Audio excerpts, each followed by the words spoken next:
बिस्मिल्लाहिर्रहमानिर्रहीम। अस्सलाम वालेकुम। कैसे हैं आप सब? उम्मीद करती हूँ सब खैरियत से होंगे।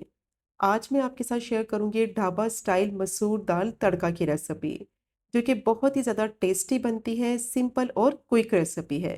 क्योंकि अक्सर क्या होता है कि जब घर पर बनाते हैं मसूर दाल तड़का, तो उसमें वो टेस्ट और फ्लेवर नहीं आता जो ढाबा से लेकर खाते हैं। तो बस फिर आज की वीडियो आपने स्किप नहीं करनी, वीडियो को आपने एंड तक देखना है। बहुत ही टेस्टी ये मसूर दाल बनेगी कि जब आप इस रेसिपी से बनाएंगे ना, तो उंगलियां चाटते रह जाएंगे। तो चलें फिर शुरू करते हैं इसको बनाना। तो सबसे पहले मैंने एक बॉल ले लिया है, उसमें डालेंगे 1 कप मसूर की दाल और इसको मैंने अच्छी तरह से साफ कर लिया है। अब इसमें 2 से 3 ग्लास पानी डालेंगे और हाथ से दाल को अच्छी तरह से मसल कर साफ कर लेंगे, ताकि जो मट्टी है ना दाल में वो सारी निकल जाए। दाल को जब भी भिगोएं अच्छी तरह से इसको मसल कर साफ कर लें पहले, ताकि इसकी जितनी भी मट्टी है, जितना भी कचरा है ना, वो सारा निकल जाए। तो दाल बहुत ही जायकेदार बनेगी और खिली खिली भी बनेगी।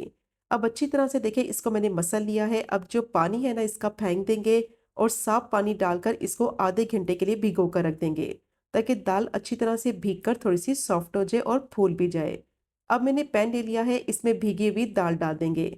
आधे घंटे के लिए दाल को मैंने भिगो कर रखा था, पानी इसका मैंने फेंक दिया है। दाल को डालेंगे पैन में और साथ ही इसमें पानी भी शामिल करेंगे। और पानी की क्वांटिटी उतनी डालेंगे कि दाल जो है ना पानी में अच्छी तरह से डिप हो जाए। तो 1 कप मैंने मसूर की दाल ली थी, उसके हिसाब से 3 ग्लास मैंने इसमें पानी शामिल किया है। साथ ही इसमें डालेंगे 1 टीस्पून नमक और अच्छी तरह से इसको मिक्स कर लेंगे। मिक्स करने के बाद इसको कवर कर देंगे, फ्लेम को बिल्कुल लो कर देंगे। लो फ्लेम पे 20 मिनट के लिए दाल को स्टीम में पकने देंगे, ताकि अच्छी तरह से ये सॉफ्ट हो जाए। आधे घंटे के लिए इसको भिगो कर रखा था, तो इसलिए बहुत जल्दी सॉफ्ट हो जाएगी। तो 15 से 20 मिनट हो गए थे दाल को पकते हुए। अब इसको चेक कर लेते हैं। दाल का टेक्सचर देखें कितनी अच्छी तरह से ये सॉफ्ट हो गई है और पानी की क्वांटिटी कितनी परफेक्ट थी इसमें। 3 ग्लास मैंने इसमें पानी डाला था, जिसमें से थोड़ा सा पानी अभी इसमें बाकी है। बाकी देखिए, पानी में पककर दाल अच्छी तरह से सॉफ्ट हो गई है। तो मसूर की दाल बहुत जल्दी गल जाती है, इसको पकने में ज़्यादा टाइम नहीं लगता। अब फ्लेम को बंद करेंगे और इसको साइड पर रखेंगे और मज़ेदार सा मसाला तैयार करेंगे इसके लिए। तो उसके लिए मैंने कढ़ाई ले ली है, इसमें आधा कप ऑयल शामिल करेंगे और साथ ही इसमें एक मीडियम साइज़ की स्लाइस में कटी हुई प्याज डाल देंगे। और प्याज को इतना फ्राई करेंगे कि इसका कलर गोल्डन ब्राउन हो जाए।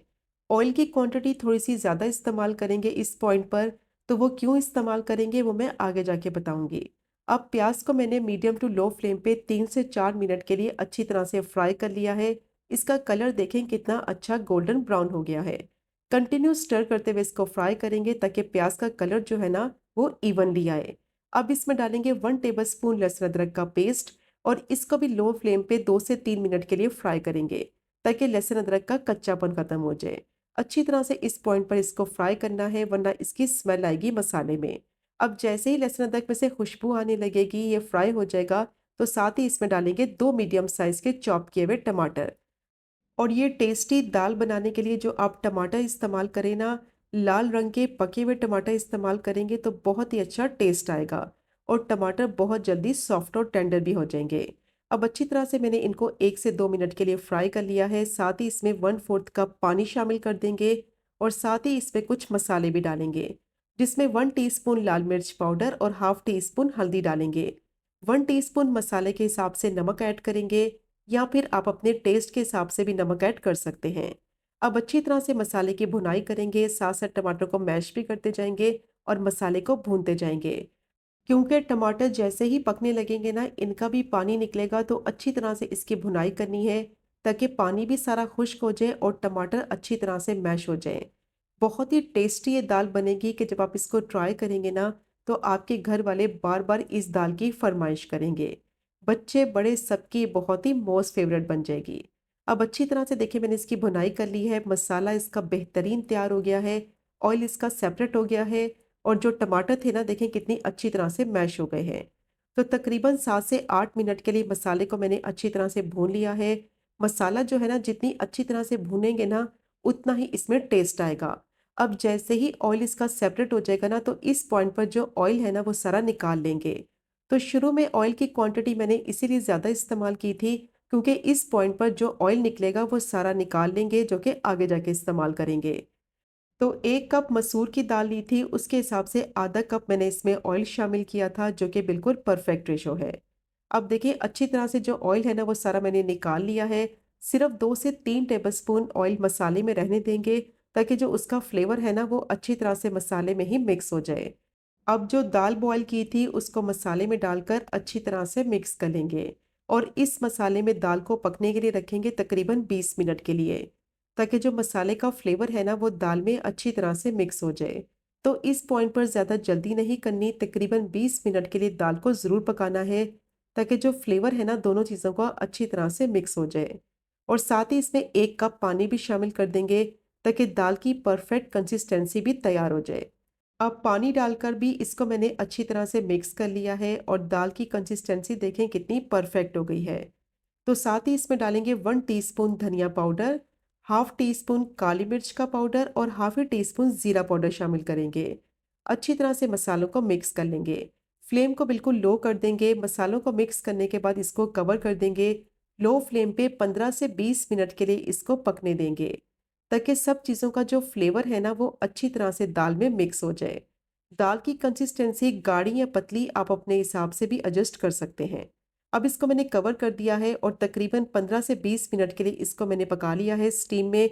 तो बेहतरीन दाल देखें तैयार हो गई है।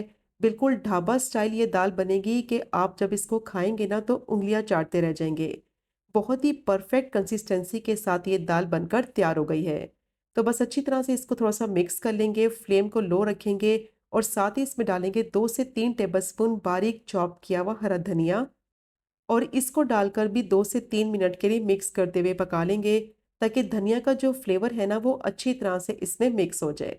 और मिक्स करने के बाद फ्लेम को बंद करेंगे और इसके लिए मज़ेदार सा तड़का तैयार करेंगे।